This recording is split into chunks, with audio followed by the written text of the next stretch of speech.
大家好，我是安娜。今天我要给大家讲一个真实发生的事件。那还是2005年4月1日的一天，黑龙江省方正县火葬场出现了离奇的一幕：一位已经在刑场被枪决的美女死刑犯，在火化之前竟然复活了。这到底是怎么一回事呢？这位美女死刑犯名叫毕丽梅，当时22岁，是个发廊老板。那时候毕丽梅刚20岁，出落得非常漂亮。有这么一位美女老板，发廊的生意自然十分红火，尤其是男顾客特别多。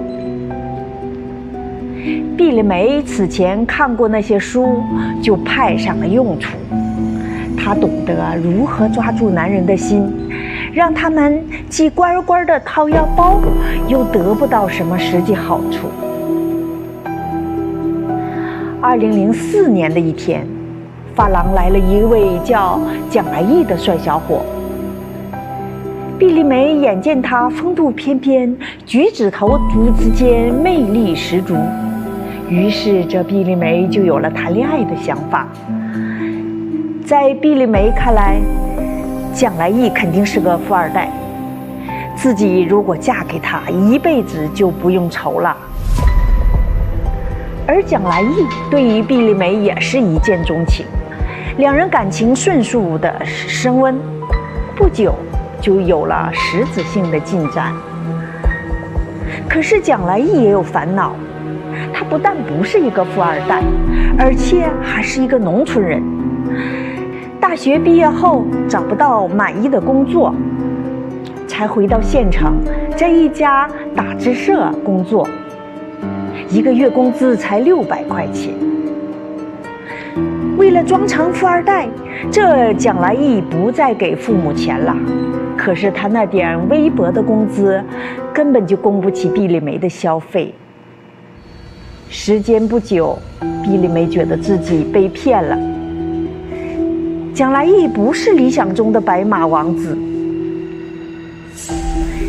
毕丽梅和蒋来义交往的同时，她又开始给自己寻找备胎了。最终，一个叫金万元的黑胖小子，成功地俘获了毕丽梅的芳心。金万元家里是做生意的，早在20年前，他的父亲蒋守富就是县里有名的万元户。金万元虽然长得黑胖，但出手大方，所以一直女朋友都不断。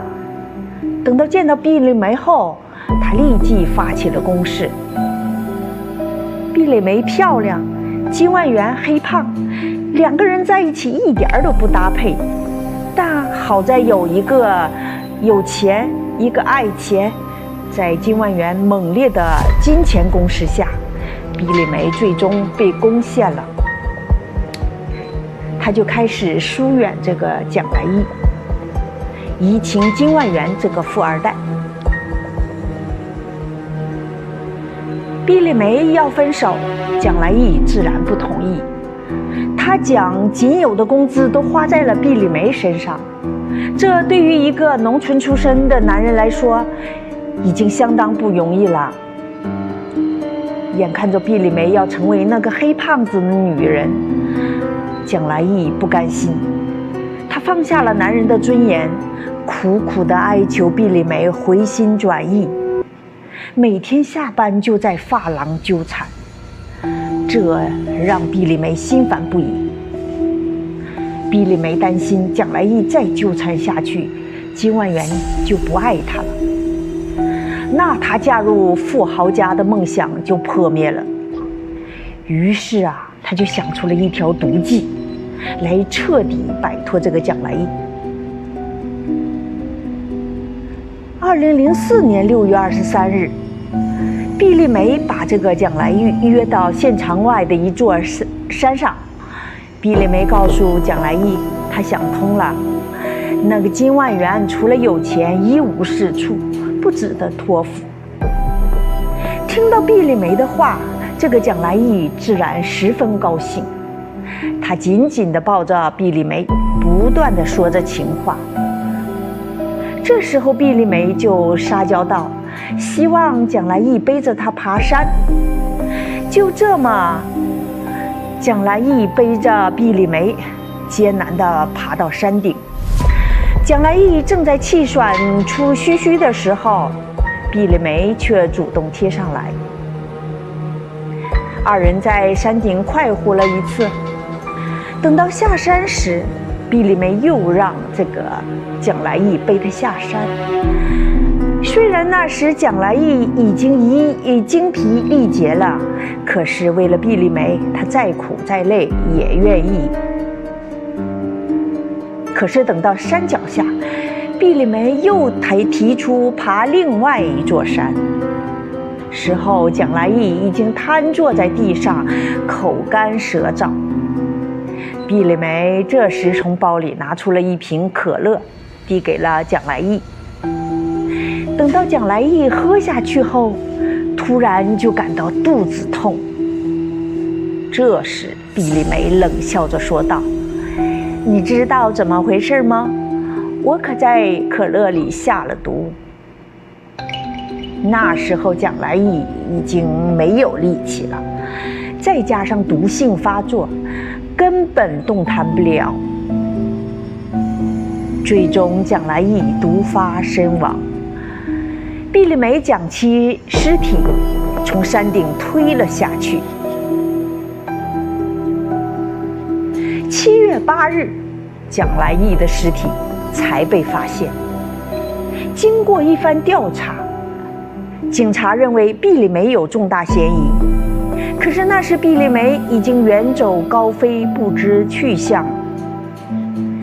毕丽梅毕竟不是专业杀手，根本没有反侦查的意识。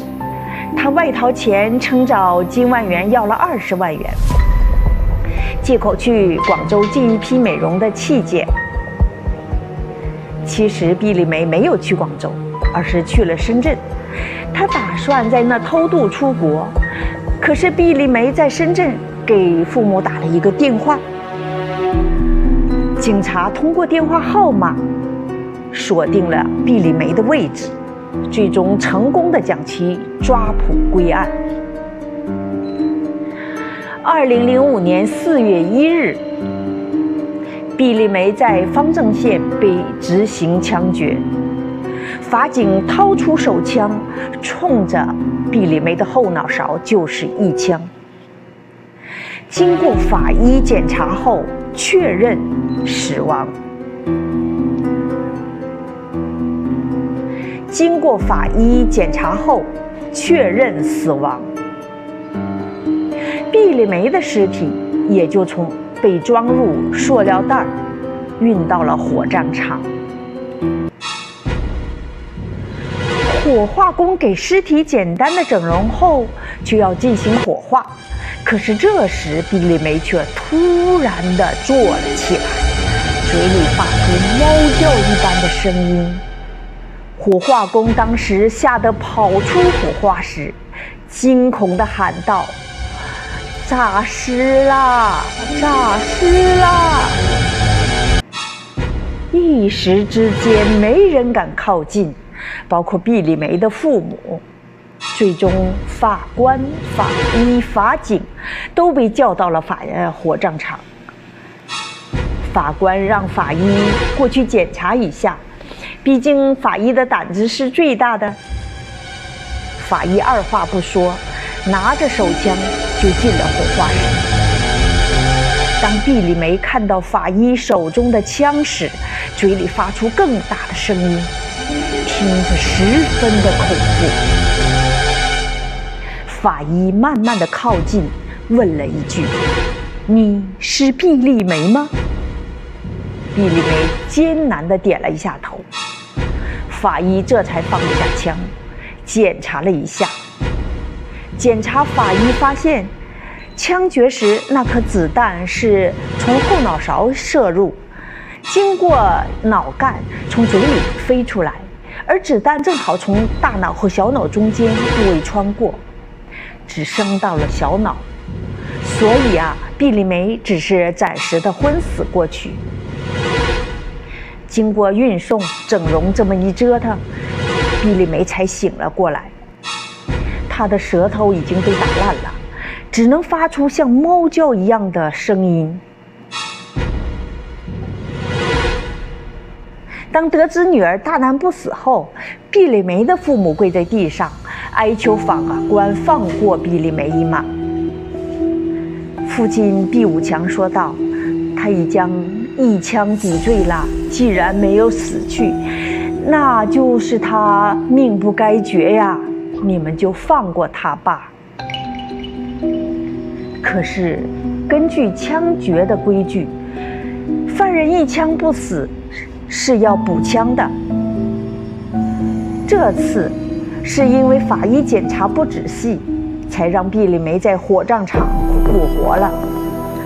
最终，一位法警走进了火化室，随着2声枪响，毕利梅也就结束了她暂短的一生，用她的生命去祭奠已经死去的蒋来义的冤魂。